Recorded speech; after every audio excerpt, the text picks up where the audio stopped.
Good afternoon, students. IP student, let's discuss next topic in IP.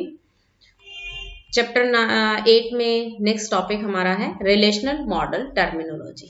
अब relational model terminology means relational model में कुछ ऐसी terms हैं, इनको डिस्कस कर लेते हैं कि इन टर्म्स को क्या कहते हैं। तो सबसे पहले रिलेशन जो है हम कर चुके हैं। वैसे रिलेशन क्या होता है? Relation is a table, you know कि RDBMS में जो एक टेबल है उसी को हम रिलेशन कहते हैं। एंड रिलेशन में रोज एंड कॉलम्स जो हैं इसी फॉर्म में डाटा हमारा अरेंज होता है। Now relation has the following properties. कुछ प्रॉपर्टीज होती हैं रिलेशन की अपनी, और वो क्या है देखिए। In any given column of a table all items are of same kind, whereas items in different columns may not be of same kind।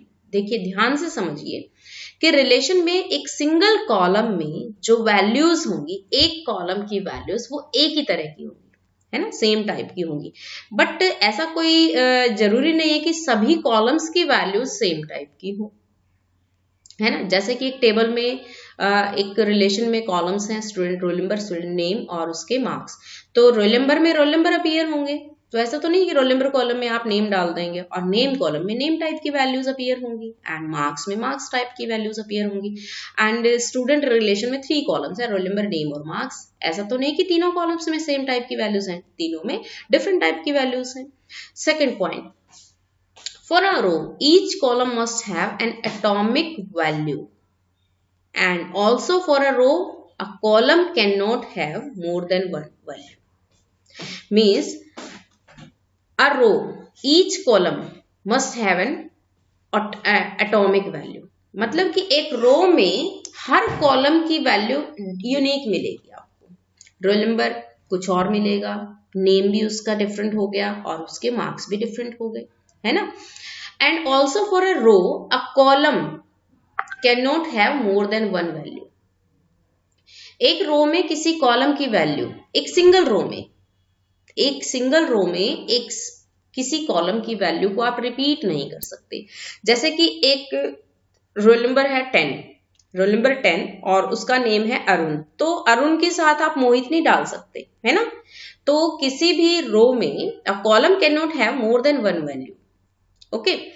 Third point, all rows of a relation are distinct. आपको कल बताया था मैंने कि कोई ना कोई column relation में ऐसा होता है जिसके थ्रू हम रोज को यूनिकली आइडेंटिफाई कर पाते हैं, डिस्टिंक्ट कर पाते हैं। तो all rows of a relation are distinct, कोई भी रो रिपीट नहीं होती है। इसका मतलब कि एक रो जिसमें सारे की सारी वैल्यूज जो हैं वो एज इट इज किसी और रो में अपीयर हो जाए। Roll number 10, name Arun, marks 70, ये रो इन वैल्यूज के साथ आपको दोबारा नहीं मिलेगी, ठीक है।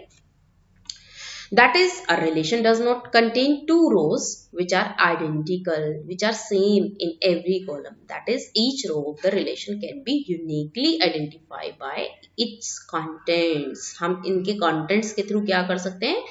Number of rows को, जो different rows हैं उनको uniquely identify कर सकते हैं। Now there is no order maintained for rows inside a relation। अब हमारे जो रोज हैं उसमें रिलेशन है उसमें नंबर जितने भी रोज हैं उनका कोई ऑर्डर मेंटेन नहीं है, ठीक है। Means we can not retrieve anything by saying कि हम रो नंबर 5 को एक्सेस करना चाहते हैं तो हम रो नंबर 5 के लिए क्वेरी डाल दें। कॉलम नेम है तो उसको एक्सेस करना तो हम कॉलम नेम को एक्सेस कर लें, ऐसा कुछ नहीं होता है। हमें कोई ना कोई कंडीशन पास ऑन करके हमें रोज को जो है उसके अकॉर्डिंग रोज को रिट्रीव करना होता है। तो मतलब किसी तरह की कोई इंडेक्सिंग नहीं होती है रिलेशनल डेटाबेस मैनेजमेंट सिस्टम में कि हम उस इंडेक्सिंग के थ्रू जो है रोज को एक्सेस कर सकें।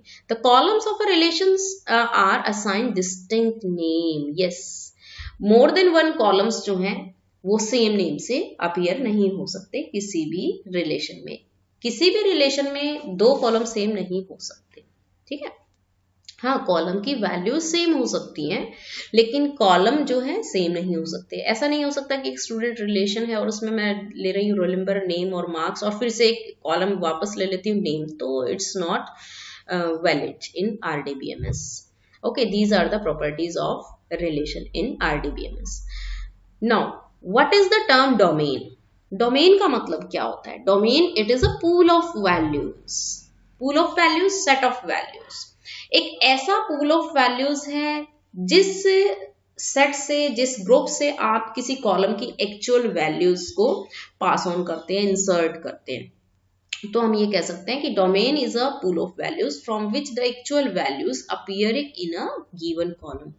ओके, एक एग्जांपल लेते हैं। हमारे पास स्टूडेंट टेबल में एक कॉलम है ग्रेड। ओके, अब हमारे पास ग्रेड का क्राइटेरिया है कि हमें A1, A2, B1, B2 और C, बस ये 5 ग्रेड्स में से ही कोई ग्रेड स्टूडेंट की स्पेसिफाई करनी है। वही इन्हीं 5 ग्रेड्स में से स्टूडेंट की कोई ग्रेड हमें देनी है। अब सोच के देखिए कि अगर हम डी ग्रेड देते हैं तो वो तो हमारे पास पूल ऑफ वैल्यूज हमारे डोमेन में है नहीं, तो हम डी ग्रेड नहीं दे सकते। तो इसी को हम कहेंगे कि डोमेन है। तो A1, A2, B1, B2 और C में से जो हमने ग्रेड पुट की है, किसी की A1 है, किसी की A2 बन रही है, किसी की C बन रही है, किसी की B1, किसी की B2 बन रही है। तो ये जो हम पूल ऑफ वैल्यूज में से एक्चुअल वैल्यूज जो हमारी ग्रेड कॉलम की डिराइव हो रही हैं, वो हमारा क्या है, यहाँ डोमेन है। एक डोमेन की तरह काम करेगा, सेट ऑफ वैल्यूज की तरह हमारा यहाँ पे काम करेगा। तो यहाँ एक एग्जाम्पल के थ्रू आपको बताया गया है कि सपोज यहाँ सप्लायर नंबर है। सप्लायर नंबर हमारे पास है S1, S2, S3, S4, S5, S6, S7 तक हमारे सप्लायर नंबर है। तो हमारे टेबल में जो सप्लायर हैं, बस हम इन्हीं में से सप्लायर्स को यहाँ पे स्पेसिफाई कर सकते हैं, इंसर्ट कर सकते हैं सप्लायर नंबर की वैल्यू। इसके अलावा हम कोई और सप्लायर नहीं ले सकते हैं, ठीक है। इसके बाद देखिए नेक्स्ट हमारी टर्म है, बहुत इजी है, टपल। टपल हमने कल डिस्कस किया था। Tuple it's a single row in our table, an attribute that is a column of our relation. Degree और कार्डिनलिटी को एक बार समझ लीजिए कि डिग्री और कार्डिनलिटी क्या है। एक्चुअल में डिग्री क्या है? डिग्री हमारे एट्रीब्यूट से रिलेटेड है और कार्डिनलिटी हमारी टपल से रिलेटेड है। देखिए डिग्री, सपोज मेरे पास एक रिलेशन है स्टूडेंट रिलेशन, और स्टूडेंट रिलेशन में मेरे पास 3 कॉलम्स हैं, रोल नंबर, नेम और मार्क्स। तो मैं ये कहूंगी कि स्टूडेंट रिलेशन की डिग्री क्या है? 3 है, ठीक है। Number of columns of a table, that is the degree of that particular relation. और number of rows excluding header row of a table is known as cardinality of that relation. Suppose student table में मेरे पास 5 रोज हैं, तो 5 records हैं, तो मैं कहूंगी कि स्टूडेंट रिलेशन की जो कार्डिनलिटी है वो 5 है। और स्टूडेंट रिलेशन में मेरे पास 3 कॉलम है, तो मैं ये कहूंगी कि मेरे पास स्टूडेंट टेबल की जो डिग्री है वो 3 है। ओके, आई थिंक ये कॉन्सेप्ट्स आपको क्लियर है। फिर भी कोई पॉइंट आपको अगर नहीं समझ आता है तो आप क्वेश्चन रेज कर सकते हैं पर्सनली, में पर्सनल विंडो पे आप क्वेश्चन जो है पुट कर सकते हैं। ओके, आज का जो वर्क है बस इन टर्म्स को आप लर्न कीजिए। Okay, bye.